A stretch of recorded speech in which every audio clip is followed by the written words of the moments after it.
বন্ধুরা, সবাই কেমন আছেন? আমাদের হবিগঞ্জ সোনারঘাটের যে ব্যারিস্টার সুমন ভাইয়া ছিলেন, উনার কথা আমার হঠাৎ করে স্মরণ হয়ে গেছে। উনি কিন্তু একটা ডায়লগ বলছিলেন যে মজা মারে ফজা ভাই আর আমরা খালি বইটা ভাই। তো অবশ্যই এখন এটা বর্তমানের যে কালচারাল যে চলতেছে এটার সাথে কিন্তু অ্যাডজাস্ট হয়ে গেছে। সাধারণ মানুষে বইটা পাইছে আর মজা মারতেছে এনসিপি। বর্তমানে আমরা দেখতেছি এনসিপি মজা মারতেছে আর সাধারণ মানুষগুলা বইটা পাইয়া দিছে। তো উনার ডায়লগটা যে গ্রাম্য উপমা যে ডায়লগ আছে না, এগুলা স্মরণ নিয়ে গেছে উনার কথা। উনার ডায়লগটা আমি তুলে ধরছি। বর্তমানে যে এনসিপি মজা মারতেছে আর সাধারণ মানুষে বইটা পাইতেছে। আর যে আরো যে বিএমপি আছে, বিএমপি তো অলরেডি কিন্তু আমরা দেখছি, অলরেডি কিন্তু আমরা পাইছি যে স্বৈরা শাসক দেশ থেকে ভাগার পরে যে বিএমপি গুলা প্রত্যেকটা সেক্টর তারা কিন্তু দখল করছে। প্রত্যেকটা সেক্টরে যে ছাত্রদল বলো, যে ছাত্রলীগ নিষিদ্ধ হওয়ার পরে ছাত্রদলে দখল করছে। আর বিএনপির যে বড় বড় নেতাগুলো আছে তারা কিন্তু চাঁদাবাজিতে লিপ্ত হয়েছে। তারা বারবার কিন্তু এটা কিন্তু যে প্রমাণ হয়েছে, সাধারণ মানুষে কিন্তু দেখতে পারতেছে, সবকিছু কিন্তু মানে প্রমাণ হয়েছে। তো আর আমি মূল পয়েন্ট যেটি মানে বলতে চাইছিলাম, আর কিছু কিছু যে বর্তমানে আছে শাহবাগী, এরা হইতেছে বাংলাদেশের সমকামিতা প্রমোট করতেছে। একটা মিছিলে দেখলাম যে জামাত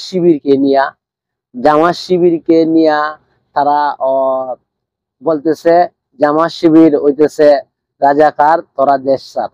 আরে বাবারে, বলতেছে এরা কিন্তু একটা অনুষ্ঠানের মধ্যে একটা বিশৃঙ্খলা সৃষ্টি করার পরিকল্পনা করছিল।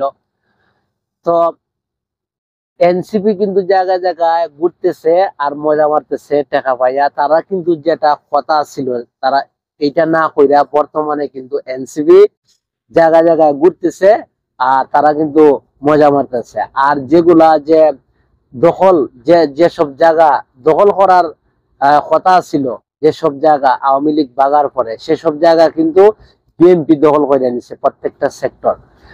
আর এখন আমরা মূল শেষ কথা হইতেছে যেটা বলতে চাচ্ছিলাম, যে আমরা প্রত্যেকটা দলটাই দেখছি, জাতীয়বাদী দল,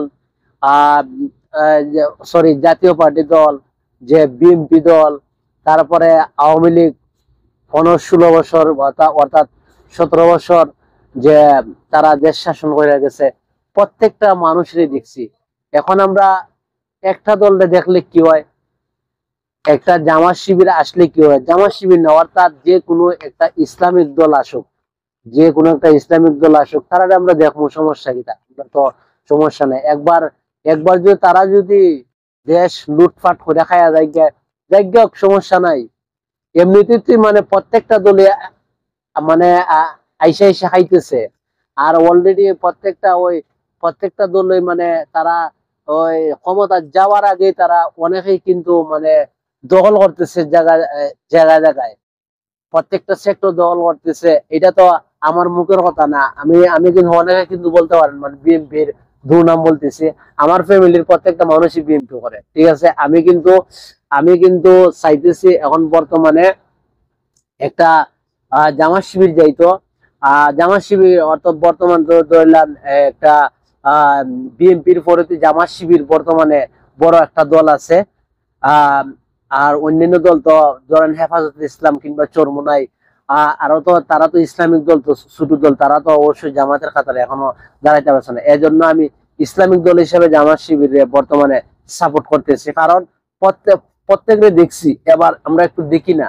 এজন্য বলছি তার ডায়লগটা ইয়াদ গেছিল, মজা মারতেছে ফজা ভাই আর আমরা শুধু খালি বইটা ভাই। তো সবাই ভালো থাকবেন, সুস্থ থাকবেন। এখন আপনাদের মতামত।